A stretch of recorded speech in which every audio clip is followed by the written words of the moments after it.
Hey guys, it's Todd from Like-Minded Lunatics bringing you, yes, another drink place where it's all we do around here. I mean, aside from thinking about watching Star Wars episodes, only episodes 4, 5, and 6, and occasionally 9 because it's sort of like a Star Wars horror movie, it's all we think about doing around here. Welcome back to the channel, welcome back to Drink, Play, Swear, and welcome back to Like-Minded Lunatics. No, Like-Minded Lunatics is not just Drink, Play, Swear. It's also my buddy and writing partner, Mark Gifford. Check out the Friday night videos. He's doing the best stuff on the channel, the best stuff on YouTube as far as I'm concerned. All right, please hit that bang subscribe button if you haven't done so already so we can see how big this family is getting. Getting bigger every day, and we're excited about that. So what is Drink, Play, Swear anyway? Well, it's exactly what it sounds like. I play a game, usually a classic one, pair it with a beverage, and I tell you a story. What do we got here today? That's right, Teenage Mutant Ninja Turtles 2, the arcade game. Whoa.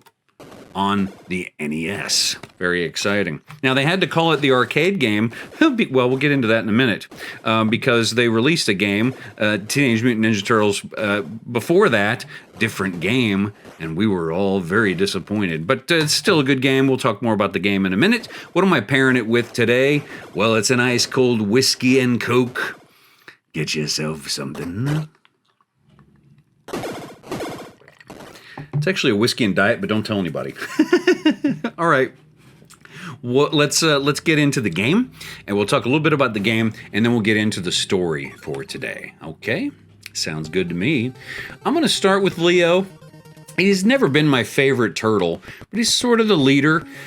And in some of the games, because he's got the long sword, he's better than some of the other characters. Like in this other game here, Teenage Mutant Ninja Turtles, the original, Raphael, not good because the size are so small.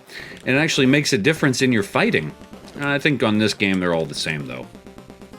We loved the arcade game as kids. If you went to a bowling alley, a movie theater, or, you know, an arcade, pizza joint, they almost always had the Ninja Turtles arcade game. And it was cool because it was a big cabinet. It was 4 players, right? Like that Simpsons game. So we loved it. So when we saw at Toys R Us or whatever store where you're buying your NES cartridges, we saw Teenage Mutant Ninja Turtles, we assumed that it was that game. No, totally different game, and a really hard game, so it doesn't get much love. I'll play it on here someday. It's a good game, but it doesn't get a lot of love because we wanted this game. Well, it finally came out, and it's great. I mean, it's only 8-bit, and they changed some of the levels around a little bit, but this is what we were wanting, the beat-em-up style. What are we getting into in terms of the story here today? Well, I got an interesting one for you. It's one that I think about every couple of years. It's sort of starts out as a scary one, but in the end, hopefully all those heartfelt, happy feelings, okay? Just to give you a little heads up on that. It starts on a Saturday morning when I was 14 or 15, okay? You know, what was happening when I was a teenager waking up on Saturday morning? Well, first of all, by Saturday morning, I mean noon or 2 p.m., right? What was I doing? Or what was I hearing? What was I experiencing? Well, I was usually hearing my parents talking, laughing, maybe the TV was on in the background, and often cooking smells, okay? They were cooking, well, maybe it still smelled like breakfast, maybe they were making lunch, or maybe they were already starting dinner. My parents would open a bottle of wine on a Saturday and start making the pasta sauce, the meat sauce, at about noon so it could simmer all day. But on this particular Saturday morning, I wake up to no sights, no sounds, no smells. So I come out, and any kid in the 90s who lived in the 90s will tell you that when you wake up, there's a chance your parents are out, you know, latchkey kind of generation. So what do? You check the landline phone and your answering machine, right? And sure enough, on this particular Saturday morning, the answering machine has one new message from my mom, okay? And you remember the answering machine with 2 tape decks, right? One is the outgoing message, one is the incoming messages, right? And you'd hit play, and it would go, 1 new message. Beep, so slow. Okay, come on. So finally, the message comes on. It's my mom. She's saying, Todd, don't want you to worry, but we are at the hospital. Your dad had trouble breathing last night. He's okay, and we'll be home later today. But I just wanted you to know you're kind of on your own. So, you know, make a frozen waffle or whatever, and don't worry. We'll be there soon. Okay. They said don't worry, and now as a parent and as an adult who's, you know, constantly a little bit anxious, I can see why she was saying don't worry. But honestly, like, I was not an anxious kid. I was like, cool, my parents are gone. Turn on MTV and get some snacks. I don't think I made a frozen waffle. I think on that day, probably what I did was what I often did. I'd get a cracker, and then I'd get that spray cheese. Make like a disgusting volcano with the spray cheese. Little cracker right on top. Smoosh it down just a little bit. Not too much or it's going to go everywhere. Smoosh it down a little bit. Cram that in the mouth, right? Disgusting. And I mean disgusting in the best possible way. So I was probably kicking back, watching MTV, and not even thinking about the fact where they were, what was going on, or if my dad was okay. Because, I don't know, I had a pretty secure childhood, and everything was typically okay, you know? But when they came home, I could see that they were shaken up a little bit. My mom comes in first, and she's sort of paving the way for my dad. My dad is walking behind very slow. He comes in, and he looks a lot different than I'd ever seen him before. My dad was born in 1935. He was not a big man. He wasn't tall, but he was strong. He had a low voice that carried. He and I, very similar voices. People would get us confused on the telephone all the time. Ooh, check out this. We're coming up to a boss. I believe it's Rocksteady. Look, here's April in the corner. The new beat-em-up game that's coming out this year, 2022, April's a playable character. That looks like a pretty cool game. But anyway, look, here he is. That's Rocksteady, right? You always said Bebop and Rocksteady together. I think he's Rocksteady. Anyway, Dad comes in, and I'm used to him being strong. I'm used to him being pretty stern, not mean, but serious. He was retired Air Force. You know, he worked for an oil company, payroll manager. All of this sounds very serious, right? And he watched cartoons with me, and we had a good relationship, but I wouldn't say affectionate necessarily at that age. Dad comes in, and he's looking weak, and he's looking much different. Look at that, I smoked that dude. Oh, here comes Shredhead. I like these little cards. He comes in weak, pale, slow, like I'd never seen him before.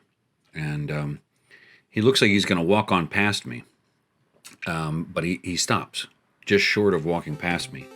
And he turns to me and he gives me a hug, which I'm not going to say had never happened, but it was something that was remarkable. Like it was something I still remember to this day.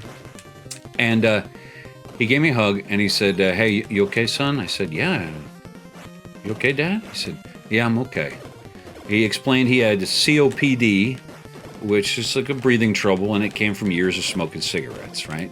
And my parents smoked cigarettes for many years. I don't know if you grew up with parents who smoked, but you'd go to school smelling like cigarettes, and I had like teachers in junior high accused me of being a smoker. I'm like, no, I mean, it's my parents.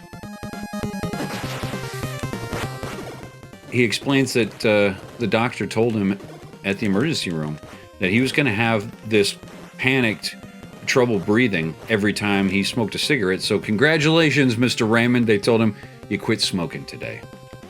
And so he said, Todd, I quit smoking today. I just want you to know it might be hard for me, but I got to do it. You know, Dad didn't really get behind the scenes with you very much. You know, a lot was sort of assumed, or your mom would explain it to you when Dad wasn't around if there was something that was going on. It was business as usual for him. And then I'll never forget, at that moment, after he gave me a hug and he explained everything about the doctor, he said, I love you, son. Now, Like I said, it wasn't the first time he hugged me. This is definitely not the first time he said I love you, but it wasn't every day. It was not, well, maybe kind of rare, you know? He was of that generation that you assumed, you know, love and all of that, but that it wasn't always stated explicitly.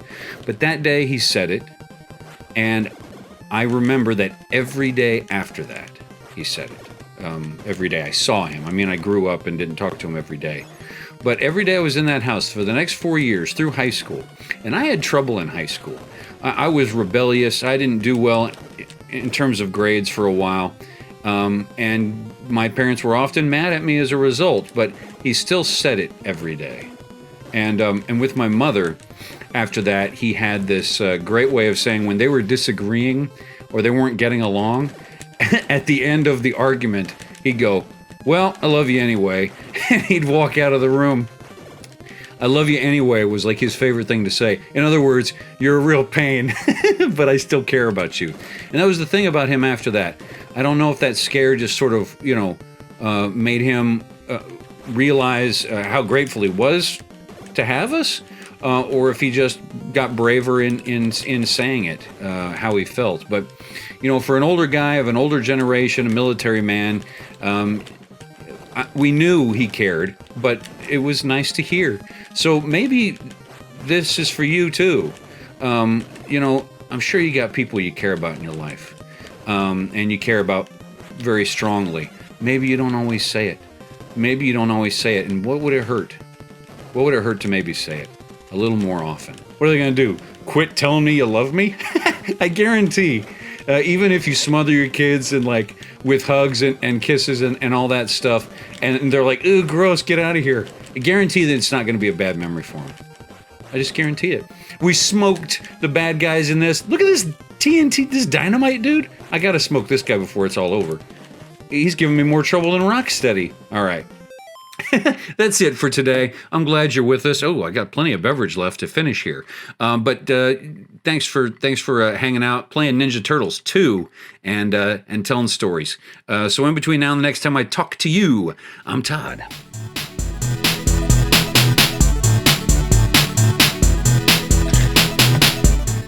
See ya.